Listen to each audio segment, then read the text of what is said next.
লাকাদ খলাকনাল ইনসানা ফি আহসানি তাকওয়িম। আল্লাহু আকবার। লাকাদ খলাকনাল ইনসান ফি আহসানি তাকওয়িম। ও মানুষ, তুমি চিন্তা করতেছ তুমি কালো, তুমি বেটে, তুমি মোটা, তুমি চিকন, তোমার চেহারা সুন্দর না। আরে আমি মালিক তোমাকে নিজ হাতে তৈরি করছি। আমি মালিক তোমাকে সৌন্দর্য বৃদ্ধি করছি। পৃথিবীতে তোমার মতো সৌন্দর্য, তোমার মতো এত স্পষ্ট সুন্দর আমি আল্লাহ কোনো কিছু সৃষ্টি করিনি। এজন্য কোনো কৈফিয়ত আসেনি। তাই কৈফিয়ত যখন থাকে, আপনি যখন কেউর হাত নাই তখন তার দিকে তাকাবেন। যদি কৈফিয়ত থাকে আপনি গরিব, যার পা নাই তার দিকে তাকাবেন। যদি আপনার মনে আকাঙ্ক্ষা থাকে যে আমাকে আল্লাহ গরিব বানাইছে, আমাকে আল্লাহ এতগুলো সন্তান দিছে, আমি আজকে টাকার মালিক না, আমি হজে যাইতে পারি না, আমি যাকাত দিতে পারি না, আমি রিক্সা চালাই, আমি ভ্যান চালাই, আমি গাড়ি চালাই, আমি অটো চালাই, আমি কেন গরিব থাকবো? তখন আপনি তাকাবেন যার হাত নাই, তাকাবেন যার পাও নাই, তাকাবেন সুস্বাস্থ্য দেহের অধিকারী, কোটি কোটি টাকার মালিক, কিন্তু জবান আল্লাহ পাক বন্ধ করে দিচ্ছেন, চোখের পাওয়ার আল্লাহ পাক নিয়ে নিছেন, পায়ের যোগ্যতা আল্লাহ পাক নিয়ে নিছেন, হাতের যোগ্যতা আল্লাহ পাক নিয়ে নিছেন। ও মানুষ, কিসের এত কৈফিয়ত তোমার? যে মালিক সুস্থ রাখছেন সর্ব অবস্থায়, 24 ঘন্টা মালিকের শুকরিয়া আদায় করতে হবে। ওই প্রমাণ স্বরূপ আমরা এই মুহূর্তে শুকরিয়া আদায় করব। চিল্লাই বলে আলহামদুলিল্লাহ। আল্লাহ পাক নিজেই বলেন, আলাম তারা আন্নাল্লাহা ইয়াখলুকুকুম মিনাস সামাই ওয়াল আরদ। সুবহানাল্লাহ। ألم تر أن الله يسجد من في السماوات والأرض। আল্লাহ পাক বলতেছেন, আলাম তারা আন্নাল্লাহ, নিশ্চয় আমি আল্লাহর যত সৃষ্টি আছে পৃথিবীতে প্রত্যেকটা সৃষ্টি আমি পবিত্র মালিকের কদমে সিজদা করে। সুবহানাল্লাহ। কিন্তু মানুষ করে, আমরা করি না? আমরা এখানে নামাজ পড়ি না সবাই? ভাই কথা আওয়াজ দিতে হইব, কারণ আমি একা একা শুধু কথা বলবো, আপনারা কথা বলবেন না, এটা হইব না। আওয়াজ দিবেন, আওয়াজ পাইবেন, কথা বলবেন না, আলোচনা চলবে না। সবকিছুর মালিক কে? আমি কোনো অবস্থানে আলোচনা করতেছি না, মাথায় রাখবেন। মানুষ কম, আপনারা কি চিন্তা করতেছেন আমরা কয়জন আইছি, আইয়ে বিপদে পড়ছেন? বিষয়টা এমনই লাগতেছে যে বৈশা মনে হয় বিপদে পড়ে গেছে। আচ্ছা আচ্ছা, বাছাই করলে কম হয় না বেশি হয়? কম হয় না? তো আল্লাহ পাক রব্বুল আলামিন আপনাকে বাছাই করছেন, যাচাই করছেন। আল্লাহ পাক যাকে পছন্দ করেন তাকে দিয়ে ভালো কাজ করান, তাকে দিয়ে ওই যে আপনি মসজিদে আবাদ করাইবো, তারপর মাহফিলের মধ্যে আগে আগে আনাইবো।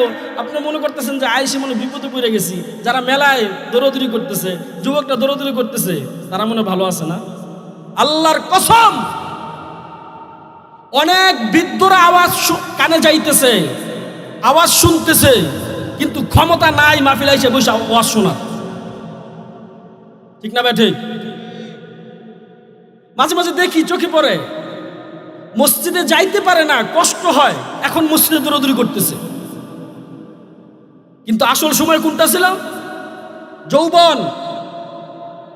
এখনো যারা আসতেছে না, আল্লাহ পাক সুস্থ রাখছে, কিন্তু কদর বুঝতেছে না। আমি আশা করব অল্প কিছুক্ষণের ভিতরেই আমার আলগাপাড়ার যুবকরা অল্প কিছুক্ষণের ভিতরেই এই প্যান্ডেলে এসে উপস্থিত হবে ইনশাআল্লাহ। বলতেছিলাম যে আল্লাহ পাক রব্বুল আলামিন আমাদেরকে সৃষ্টি করছেন, আমাদের খাওয়ান, আমাদের পরাণ, আমাদের লালন কর্তা, আমাদের রিজিক দাতা, আমাদের সৃষ্টিকর্তা। আমরা যা দেখি বা দেখি না, এই সব কিছুর মালিক তো একমাত্র কে? এটা আমরা বিশ্বাস করি না?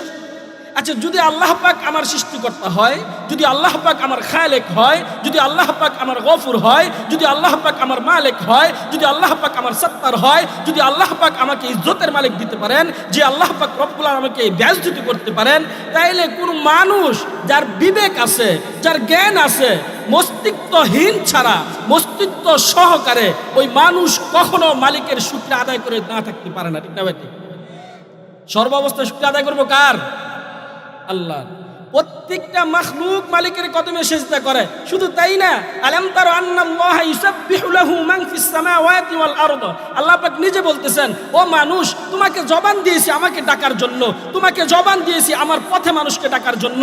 তোমার জবান আমার দেওয়া, তুমি জবানে পড়বা সুবহানাল্লাহ, তুমি জবানে পড়বা আল্লাহু আকবার, তুমি জবানে পড়বা লা ইলাহা ইল্লাল্লাহ, তুমি জবানে আমার নাম জপবা। কিন্তু এই জবান দিয়ে তুমি আমার নাম জপতেছো না। বিশ্বাস করো, আল্লাহ পাক রব্বুল আলামিন বলতেছেন, আলাম তারা আন্নাল্লাহা ইউসাব্বিহু লাহু মান ফিস সামাওয়াতি ওয়াল আরদ, আমি তোমাকে জবান দিয়েছি তুমি ডাকো না, তুমি যা দেখো তুমি যা দেখো না, পৃথিবীতে যা কিছু আমি সৃষ্টি করছি, প্রত্যেকটা ঘাস, প্রত্যেকটা জানোয়ার, প্রত্যেকটা জীব জানোয়ার, পশু পাখি, মাছি, কীট পতঙ্গ, প্রত্যেকটা মাখলুক সকাল থেকে সন্ধ্যা পর্যন্ত আমি মালিকের পবিত্র নামের তাসবিহ আদায় করি।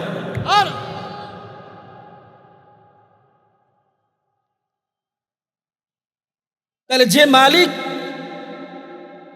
আজকে তো আমাদের বায়নার শেষ নাই, আমার টাকা নাই, আমার গরিব বানাইছে আল্লাহ, আমার পয়সা নাই, আমি খাইতে পারি না, আমার চাকরি নাই, আল্লাহ বড়লোক বানায় না কেন? আল্লাহ পাক বুঝে আমাকে আপনাকে বড়লোক বানান নাই, ঠিক না ঠিক?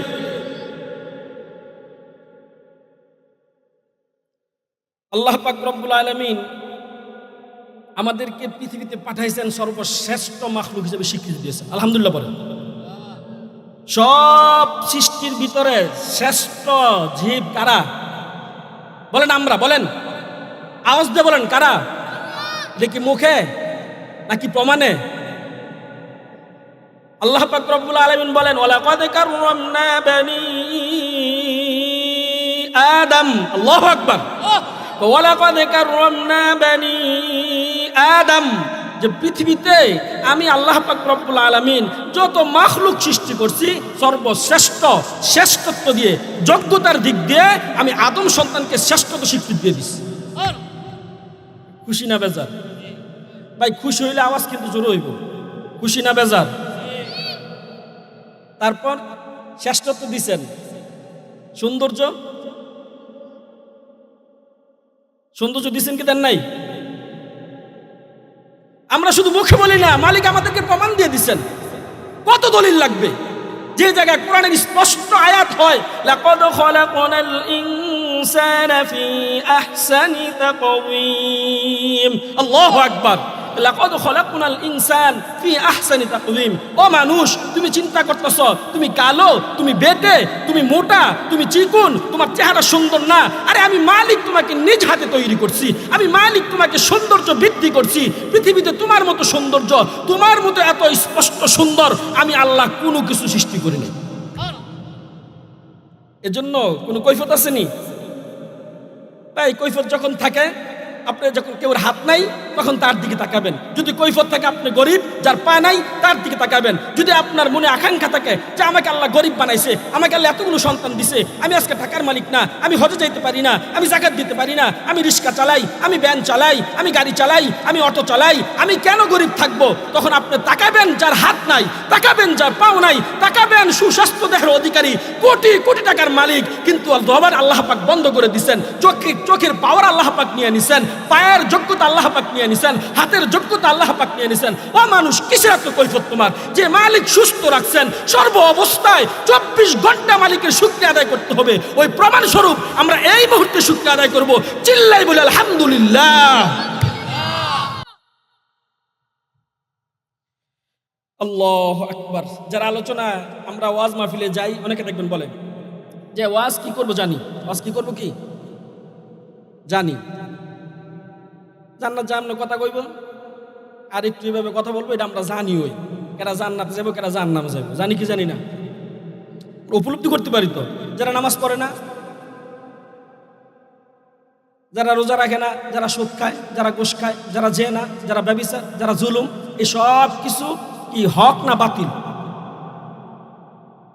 কি আজকে এমন একটা বিষয় হয়ে গেছে, 16 বছর আমরা এটি দেখতে দেখতে কেডা হক কেডা বাতিল এটা বুঝার যোগ্যতা হারিয়ে গেছে, ঠিক না ঠিক? কারণ কি? কারণ সব কাজে বাতিল লোক, সব কাজে মূর্খ লোক, এজন্য বুঝতে পারি না এ হক কে বাতিল, আর ওদের সাথে মিশ্রিত নিজেরা হয়ে যেতেছে,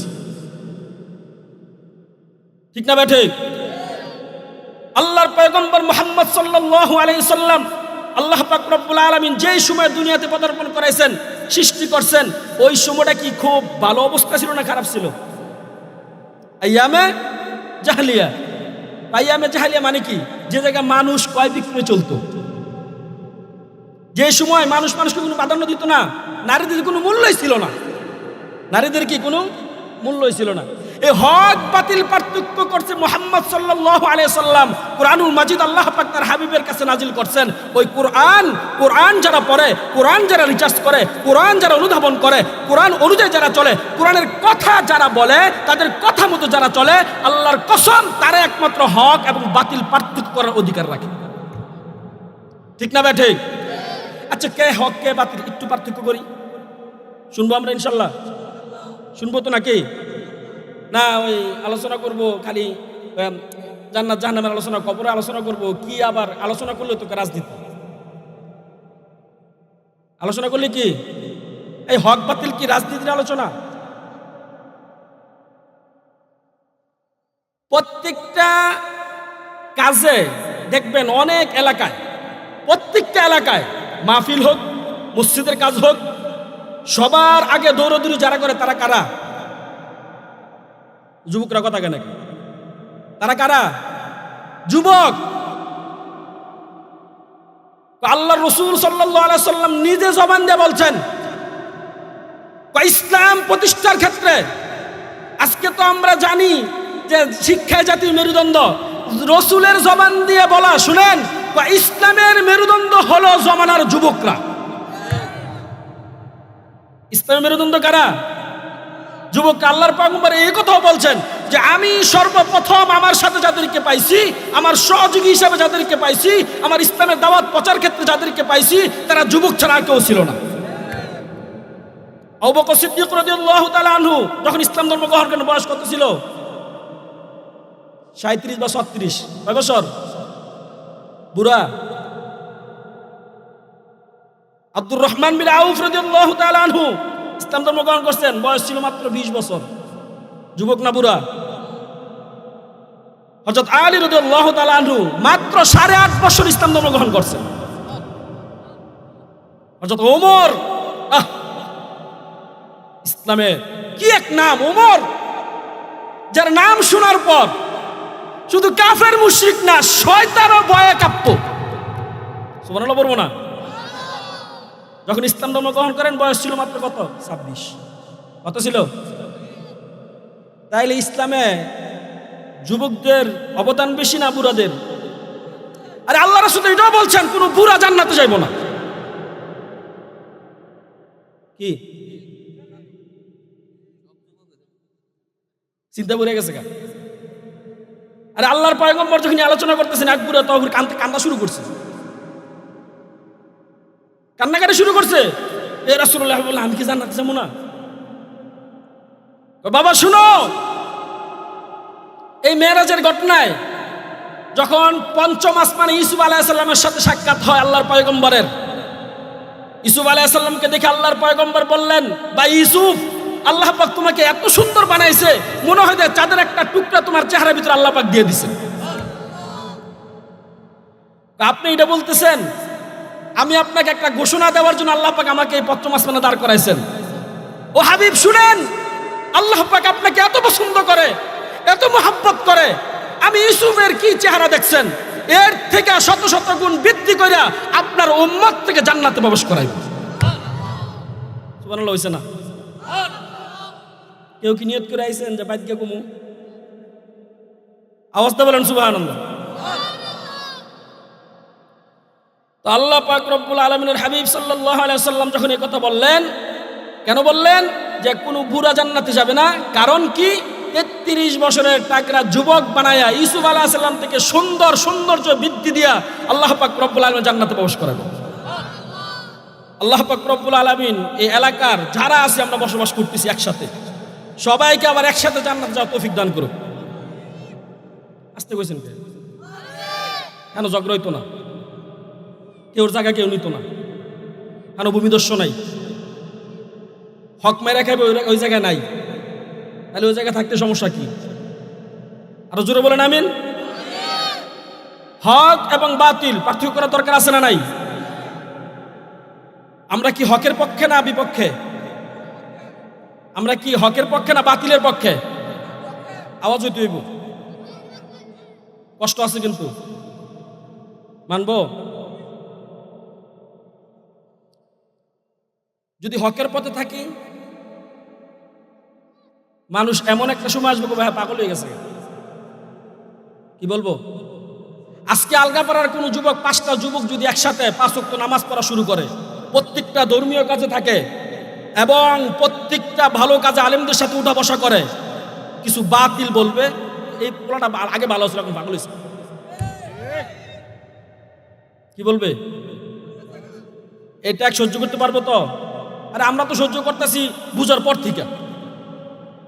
থেকে সহ্য করতেছি। কাঠমোল্লা, মৌলবাদী, তারপর জঙ্গি, এইসব ত্যাগ দেশে দিছি কি দিছে না? হুজুরা কি জঙ্গি? আলেমরা কি জঙ্গি? যুবকরা কি পাগল? আলেমরা কি মৌলবাদ? আলেমদেরকে জঙ্গি মৌলবাদ তারাই বলতে পারে যারা শয়তানের দলের সাথে একমত পোষণ করেছে। কোন মুসলমানের সন্তান আলেম বিদ্বেষী হতে পারে না, ঠিক না ঠিক? বলতেছিলাম পয়গম্বর যুবকদেরকে এত মোহাব্বত করতেন, পয়গম্বর জবান দিয়ে বলতেন, মুহাম্মদ সাল্লাল্লাহু আলাইহি সাল্লাম বলতেন, ও মুসাহাবীরা শুনো, আমি যখন একা ছিলাম আমাকে সহযোগিতা করার জন্য সর্বপ্রথম ইসলামের যুবকরা আমাকে অবদান রেখেছে। শুধু তাই না যুবকরা শোনো, কি বুঝতেছো? কোথায় আসো? কোথায় ঘুরতেছো? কোন নেতার পিছনে যাও? আহা যুবক, তোমার সুন্দর যৌবন তুমি নষ্ট করতেছো। শুনো, পয়গম্বর তোমাদেরকে কি সম্মান দিয়েছেন। পয়গম্বর সাল্লাল্লাহু আলাইহি সাল্লাম যখন এইরকম মিটিং করতেছেন, সাহাবীদের সাথে কথা বলতেছেন, হঠাৎ করে দেখলেন মাঠ কানায় কানায় ভরা, কোনো জায়গা নাই মসজিদের ভিতরে। হঠাৎ এক যুবক আসলেন, যুবক আসার পর ভিতরে তো জায়গা নাই, সামনে দাঁড়ায় রইছে। আল্লাহর পয়গম্বর গা থেকে চাদর সরাইলেন, চাদরটা সরাইয়া এক সাহাবীকে দিলেন, ও সাহাবী যাও, ওই দেখো আমার জারি দাঁড়ায় আছে, যুবক তুমি তাকে আমার চাদর নিয়ে বলো আমার চাদরে বসার জন্য। চাদর যখন জারের রাদিয়াল্লাহু তাআলা আনহুকে দিলেন, জারের রাদিয়াল্লাহু তাআলা আনহু চাদর পেয়ে কান্নায় বেশি উঠলেন, বলতেছিলেন, পয়গম্বর আল্লাহর রাসূল আপনি যে সম্মান আমাকে দিবেন, আকরামাল্লাহ ওয়া আকরামাল্লাহু মুহাম্মদ সাল্লাল্লাহু আলাইহি সাল্লাম, আমি আল্লাহর কসম করে বলি আজকের পর থেকে যত জনম আপনি বেঁচে থাকবেন আল্লাহ পাক রব্বুল আলামিন আপনাকে সম্মান আরো বৃদ্ধি করে দিবেন। যুবকদের সম্মান দিছে কি দিছে না? যদি হক পথে থাকতে হয় মাঝে মাঝে কিন্তু বাপ মা দূরে যাইব, পারবো তো? এত সুন্দর স্ত্রী বউ কিন্তু দূরে চলে যাইব, পারবো তো? আচ্ছা, ইসলামের যুবকরা কি নারী লোভী? ইসলামের যুবক, ইসলাম যারা বিশ্বাস করে তারা কি নারী লোভী? আমরা গর্ব করে বলতে পারি। কেন? আমাদের দিক নির্দেশনা সাহাবায়ে কেরাম বাসর ঘরে বউ রেখে দিন প্রতিষ্ঠা করার জন্য বউর দিকে একবারও তাকান নাই, সৌন্দর্য একবারও দেখেন নাই, ওই জিহাদের ময়দানে ছুটে পড়ছেন। তাই বলতে পারি মুসলমান যারা আল্লাহকে বিশ্বাস করে, যারা মুহাম্মদের মহাব্বত অন্তরে পোষণ করে, আল্লাহর কসম তারা কখনো নারী লোভী হতে পারে না, কখনো নারীবাদী হতে পারে না। একমাত্র ইসলাম প্রতিষ্ঠা করার জন্য যুবকরাই সর্বপ্রথম মাঠের মধ্যে অগ্রসর হয়েছে। আলগাপাড়ার যুবকরা পারবো তো ইনশাআল্লাহ? আলহামদুলিল্লাহ, আমি অনেক গর্ব করি আমার এলাকার সন্তানদের নিয়ে, সত্যি কথা যেটা, অনেক গর্ব করি। কারণ অন্য জায়গায় হাই ফেন্সিডিল, ইয়াবা, গাঁজা, বাবা, তারপর এই সেই নেশা আসক্ত একদম একটু হয়ে গেছে, কিন্তু আমার এলাকার যুবকরা এখন আলহামদুলিল্লাহ ভালো আছে। আলহামদুলিল্লাহ বলি। যুবকদের শুধু ওয়াজ করতেছেন, যুবকদের বলতেছি আমরা মুরব্বী ছাড়া চলবো না। আমরা মুরব্বী ছাড়া কি চলবো না। মুরব্বীরা আমাদের সাথে থাকবেন, দিক নির্দেশনা দিবেন। আর যুবকরা রাস্তা কাটতে হয়, খাল কাটতে হয়, মসজিদে কাজ করতে হয়, মাহফিলে কাজ করতে হয়, ওই বাতিলকে প্রতিহত করতে হয়। যুবকরা সর্বপ্রথম আগায় যাবো ইনশাআল্লাহ, পারবো তো ইনশাআল্লাহ? আমার বিশ্বাস এটা আলগাপাড়া বায়তুল মামির জামে মসজিদ, ইনশাআল্লাহ রোজার আগে আমরা দোতলা কাজ ধরব। যুবকরা জোরে করতে হইব। মুরব্বীরা রাজি আছেন? মসজিদ দ্বিতীয় তলার কাজ এই মাসেই রোজার আগে ধরবো ইনশাআল্লাহ। এখন বলতেছিলাম যদি হক পথে থাকি তাহলে আমার কষ্ট আসবে, আমাকে মানুষ পাগল বলবে, আমাকে জঙ্গি অপবাদ দিবে, আমাকে মৌলবাদ বলবে, কিন্তু এক পা পিছপা হওয়া যাবে না, ঠিক না ঠিক? কুফরের সাথে বাতিলের সাথে কখনো আপোষ করা যাবে? আমি তো উচ্চ সুরে বলি, এক আল্লাহকে যে বিশ্বাস করে যার মুহাম্মদ সাল্লাল্লাহু আলাইহি সাল্লামের মুহাব্বত যার অন্তরে, আল্লাহর কসম করে বলি, আল্লাহর কসম করে বলি, যে মুমিন নিজেকে দাবি করে, যে মুসলমান নিজেকে দাবি করে, আল্লাহর কসম করে বলি, বন্ধুত্বের বন্ধন ইসলাম বন্ধন থেকে বেশি হতে পারে না, রক্তের বন্ধন ইসলামী বন্ধন থেকে বেশি হতে পারে না, আর আত্মীয় স্বজনের বন্ধন ইসলামী বন্ধন থেকে বেশি হতে পারে না। ওই রব্বে কাবার কসম করে বলি, যত বাতিল হোক না কেন, হকপন্থী কখনো বাতিলের সাথে আপোষ করতে পারে না। যদি হক মোকাবেলা যুদ্ধ হয়, কে আপন, কে পর, কে ভাই, কে বাবা, কে চাচা, কে আত্মীয়, কে প্রতিবেশী, দেখার কোনো সময় নাই। হকের মোকাবেলায় জীবন উৎসর্গ করে হককে জমিনে জিন্দা রাখতে হবে। পারবো তো ইনশাল্লাহ? এটা কি বললেন ভাই, বাবা, তাহলে কেমনি কি করবেন? হযরত আবু বকর সিদ্দিক রাদিয়াল্লাহু তাআলা আনহু নাম শুনছেন? নাম শুনছেন তো? হযরত আবু বকর সিদ্দিক রাদিয়াল্লাহু তাআলা আনহু যুদ্ধের ময়দানে হকের পক্ষে আর বাতিলের পক্ষে তার সন্তান। বাতিলের পক্ষে কি? তার সন্তান। আমি কাহিনী বলতে পারবো না, সময়ও শেষ পর্যায়ে। যুদ্ধ শেষ হওয়ার পর আবু বকর সিদ্দিক রাদিয়াল্লাহু তাআলা আনহুর সাথে সন্তান কথা বলতেছে, বাবা কাজ তো একটা হয়েছিল, কি? যুদ্ধের ময়দান আছে না, তুমি আমার সামনে পড়ছিলা, আমি ইচ্ছে করে তোমার মারি নাই, তোমার বাঁচাই দিছি তোমার বাবা দেখি। কথা শেষও হয় না, আবু বকর সিদ্দিক রাদিয়াল্লাহু তাআলা আনহু বলতেছেন, ও সন্তান শুনো, তুমি শোনো, আমি ছিলাম মুহাম্মদের পক্ষে, আমি ছিলাম মুহাম্মদের দলে, আমি ছিলাম হকের দলে। তুমি স্পষ্ট ভাষা শোনো, আমার পরিষ্কার কথা শোনো, তুমি যদি আমার সামনে পড়তা, আল্লাহর কসম, মুহাম্মদের ইজ্জতের কসম করে বলতেছি, এক সেকেন্ড আমি তোমাকে বাঁচায় রাখতাম না। এক সেকেন্ড আমি তোমাকে কোথায়? অবশ্যই যারা হকপন্থী কখনো বাতিলকে প্রশ্রয় দিতে পারে না, বাতিলকে প্রশ্রয় দিতে জানে না। এজন্য যুবকদের বলতেছি, যুবক, এত সুন্দর পরিবেশ তুমি নষ্ট করো না। কোন নেতার পিছিয়ে ঘোরো? তোমার জীবন নষ্ট করতেছ। 500 টাকার বিনিময়ে মার্ডার করতেছ, 10,000 টাকার বিনিময়ে তোমার এক ভাই আরেক ভাইয়ের মাথার উপর বাড়ি দিতেছ। তোমাকে টাকা দিয়ে ব্যবহার করা হয়।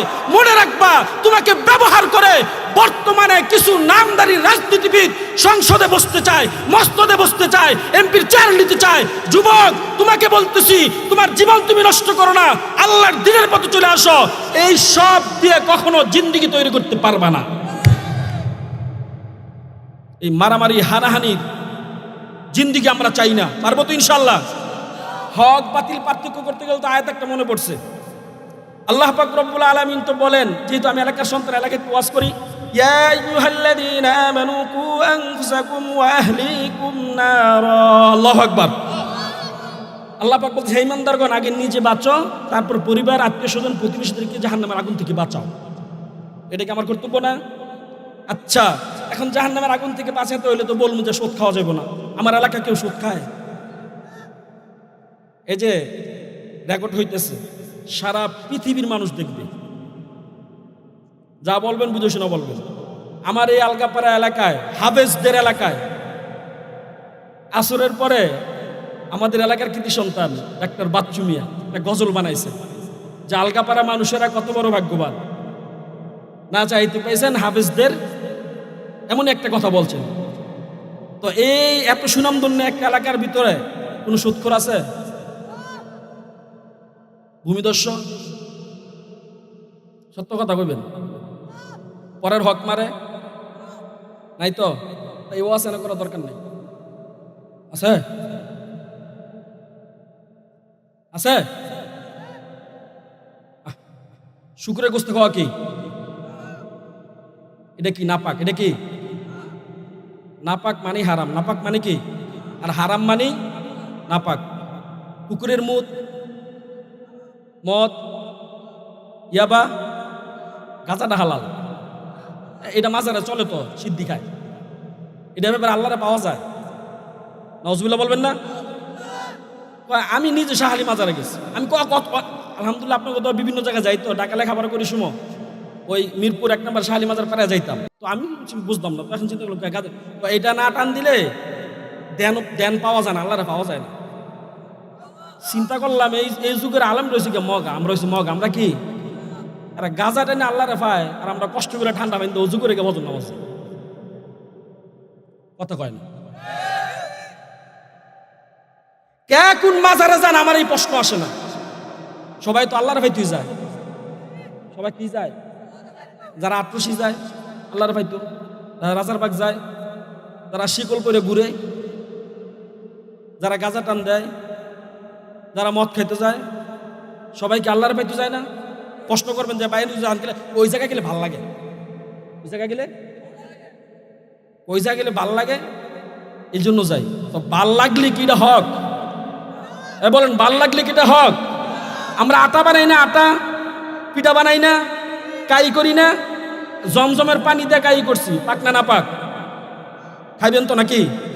কলের পানি দিয়ে কাই করছি, খাবো না? আচ্ছা, আরেকটা গরুর প্রস্রাব দিয়া সুন্দর করে কাই করছি, কাই কিন্তু হইছে, পিঠা হইতো না? পিঠা হইব না? দণ্ড হইতো মরছি, কাই করছি। একটা করছি টিউবওয়েলের পানি, আরেকটা গরুর সেনাদা। হক কোনটা, বাতিল কোনটা? ও মুসলমান, তুমি কেমন পার্থক্য বুঝো? বিশ্বনবীর উম্মত হওয়ার পর তুমি কি বুঝতেছো না যে কোথায় গেলে হক, কোথায় গেলে বাতিল? তুমি বাতিল হক পার্থক্য করতে পারতেছো না। তুমি কেমন মুসলমান হইছো? চোখের পানি পড়লই তুমি সিদ্ধি টান দিয়া, তুমি গাঁজা খাইয়া, তুমি মদের আড্ডায় গিয়ে তুমি মালিকরে খোঁজো। আর মালিকরে খুঁজতে হলে তো ওয়াসজুদু ওয়াকতারিবে, আল্লাহ পাক নিজে বলতেছেন, আমাকে পাইতে চাও, আমাকে কাছে চাও, একমাত্র সিজদায় লুটিয়ে পড়ো। যাম ওইসব জায়গায়। যারা সুদ খায় তারা কি নাপাক খায়? কি খায়? যারা ঘুষ খায় তারা কি খায়? যারা অন্যের জায়গা দখল করে খায় তারা কি খায়? সব নাপাক, হারাম, সব নাপাক। কি এটা আমার কথা? ইন্নামাল খামরু ওয়াল মাইসিরু ওয়াল আনসাবু ওয়াল আজলামু রিজসুম মিন আমালিশ শাইতান। আল্লাহু আকবার। আল্লাহ পাক যা জিনিস হারাম করছেন তাই নাপাক। তাই কি নাপাক? এতক্ষণ সুন্দরভাবে বলতেছি, তাইলে শুনেন। নাপাক এমন এক জিনিস, এটা মানুষ হাতেও ধরে না, এটা মানুষ পায়েও ধরতে চায় না। কোনো একটা জিনিস মারা গেলে যখন পোকা হয়ে যায়, কোনো একটা জিনিস সামনে পড়ে, তখন লাঠি ব্যবহার করে। কি ব্যবহার করে? লাঠি ব্যবহার করে। লাঠি ব্যবহার করার মাধ্যমে এটারে পরিষ্কার করে। আরে নাপাক তো ওই রকম। আল্লাহর রাসূল, আল্লাহর পয়গম্বর জবান দিয়ে বলেন, লা ইয়াদখুলুল জান্নাতা জাসাদুন, লা ইয়াদখুলুল জান্নাতা জাসাদুন। আরে ওই শরীর জান্নাতে প্রবেশ করবে না। কোন শরীর? উদিবালিল হারাম, যেই হারাম, যেই জবান দিয়া, যেই মুখ দিয়া হারাম খাইছো, যেই মুখ দিয়া হারাম ঢুকাইছো, ওই শরীর আল্লাহ পাক জান্নাতে প্রবেশ করাবেন না। নাউজুবিল্লাহ, আওয়াজ দিয়ে বলবেন না? তাইলে হারামের দ্বারের কাছে আমরা যামু? হারাম যারা করে তাদের কাছে পার্টনার হিসেবে নিমু? কখনো নিমু না। বা এই আলোচনা অনেক লম্বা। শুধু টাকা দা কিনলে হালাল হয় না, টাকা দা কিনলেও হারাম হয়। এই যে খলিল ভাই বসা আছে, দোকানে পানির দোকান, পানি আছে, এই তেল কিনতে গেলে এক লোক, এই যে তুই আবু বকর গেলি তেল কিনতি, ভাই 10 টাকা তেল দেন, দিছে 10 টাকার তেল। 10 টাকা তেল দেওয়ার কারণে ওই দিকে গেছে, ঘুরছে, এই দিকে পকেটে একটা পানির বোতল লয়ে লেছে। কি করছে? আচ্ছা, এটা কি হালাল না হারাম? একটা পানির বোতল কই, একটা পানির বোতল পিওর, এটা কি হালাল না হারাম? হালাল। এটা কি হালাল। যখন তাকে না বইলা বা ছুরি ধইরা এটা সুন্দর করিয়া পকেটে বললাম, এটা কি হইছে? হারাম না? কারণে অকারণে হালাল হারাম হয়। আসলে এই জিনিস বুঝাতে গেলে অনেক সময় লাগে। মোট কথা হলো, আমরা কোনো হারামের সাথে জড়িত থাকতে চাই না। জান্নাতে যেতে চাই সবাই? হাত উঠাই সবাই। আল্লাহ পাক হাতগুলো কবুল করে বলে আমিন। হারাম ছাড়বো তো ইনশাল্লাহ। এই আলগাপাড়া যুব সমাজের উদ্যোগে আলগাপাড়া যুব সমাজরা কখনো গাঁজা, ইয়াবা, মদ, ফেন্সিডিল, চাঁদাবাজ, জুলুমবাজ, অত্যাচার, নির্যাতন, কোন জুলুমবাজকে আলগাপাড়া মাথা চাড়া দিয়ে উঠতে দেওয়া যাবে না। পারবো তো ইনশাল্লাহ? আচ্ছা, শেষ কথা। অনেক কথা বললাম। যারা হক মারতেছে, যারা নিয়ে আপনি হারাম খাইতেছে, তাদের কি রক্ষা নাই? আল্লাহু আকবার, আল্লাহু আকবার চিল্লাই দিয়ে বলেন আল্লাহু আকবার। আমার আপনার মালিক এত দয়ালু, এত দয়ালু। আল্লাহ পাক নিজে বলেন, লা তাকুনাতু মির রাহমাতিল্লাহ। ও বান্দা, সারা জীবন গুনাহ করছস, আরে হারাম খাইছস, মদ খাইছস, গাঁজা খাইছস, পরের হক নষ্ট করছস, এটা আল্লাহ পাক, যার হক নষ্ট হবে তার সাথে বিবেচনা করব। তবে গুনাহ কাজে লিপ্ত আসস, তুই আমার কাছে তওবা কর, আমি মালিক তোর জীবনের গুনাহগুলোকে মাফ করে দিয়ে তোকে আমার বান্দা, বন্ধু হিসেবে কবুল করে নেব। শুধু কি তাই, ইল্লা মান তাবা ওয়া আমানা ওয়া আমিলা আমালান সালিহা ফাউলাইকা সাইয়্যাতিহিম হাসানাত। আল্লাহু আকবার। তুই যতগুলো গুনাহ করছস ওই গুনাহগুলোকে আমি নেকটা পরিবর্তন করিয়া আমি আল্লাহ পাক তোকে আমার বন্ধু বানায় নিলাম। পরিবর্তন হবো তো ইনশাআল্লাহ। আমরা আসলে চোখে এখন দেখি অনেক কিছু, শেষ একটা ঘটনা বলে শেষ করে দেব। চোখে দেখি অনেক কিছু, চোখে দেখি অনেক কিছু, মনে করতে সুখে আছে, শান্তিতে আছে। বিশ্বাস করেন আল্লাহর কালাম সত্য না মিথ্যা? রসুলের বাণী সত্য না মিথ্যা? এই পৃথিবী ধ্বংস হবে একদিন, সত্য না মিথ্যা? যদি কুরআন সত্য হয়, যদি রসুলের বাণী সত্য হয়, আল্লাহর কসম করে বলি বাতিলের ভিতরে কখনো শান্তি থাকতে পারে না। আর যারা ক্ষমতা পায় মনে করে যে অনেক ক্ষমতাশীল, আমরা করুণাতে শক্তিশালী, আমরা 41 সাল পর্যন্ত থাকবো, আমরা এই করবো সেই করবো, আমাদের যে ক্ষমতাবান কেউ নাই, তাদের কি ক্ষমতা আছে? যখন হ্যাসকানা পড়তাম সূরা আনকাবুত, মাকড়সা নাম কি বলেন? কি শেষ এই কথা বলে শেষ করে দিব। মাকড়সা, মাকড়সা এমন এক প্রাণী যে মুখ দিয়ে নিজের বাসা তৈরি করতে পারে। সুবহানাল্লাহ বলবেন না?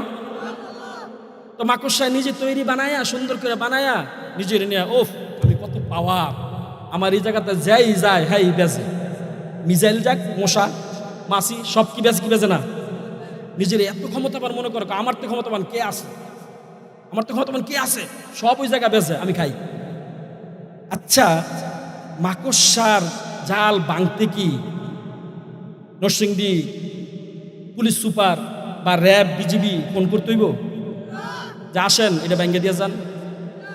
কি করে যখন বাড়িতে মেহমান আসে? লাঠি লয় না ঝাড়ু লয়? কি লয়? এটা কি থাকে?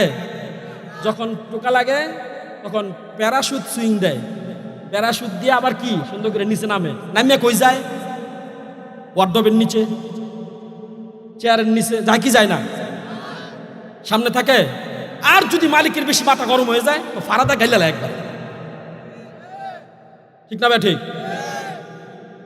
আল্লাহু আকবার। আল্লাহ আল্লাহ, কেন বুঝেন না আপনারা? আরে আল্লাহ মালিক ছাড়া, আল্লাহর বিরোধিতা যারা করে, রসুলের বিরোধিতা যারা করে, কোরআনের বিরুদ্ধে যারা পক্তমশালী হয়েছে, পৃথিবীর মালিক হয়েছে, আল্লাহর কসম ওদের শক্তিগুলো মাকড়সার মতন। যখন মেহমান আসবে, ইমাম মেহেদী আসার সময় হয়ে গেছে, ঈসা আলাইহিস সালাম আসার সময় হয়ে গেছে, ও মুসলমান, মেহমান আসলে যেরকম জারু দিয়া পিটায় ওটা ভাঙতে হয়, কেউ পারাদা মাইরা লায়, ওয়ার্ডরোবের নিচে যায়, 16 বছর ফেসিস্টরা এরকম করার কারণে যুবকরা মেহমান হয়ে বাংলাদেশে আসছে আর তারা পালাতে বাধ্য হয়েছে।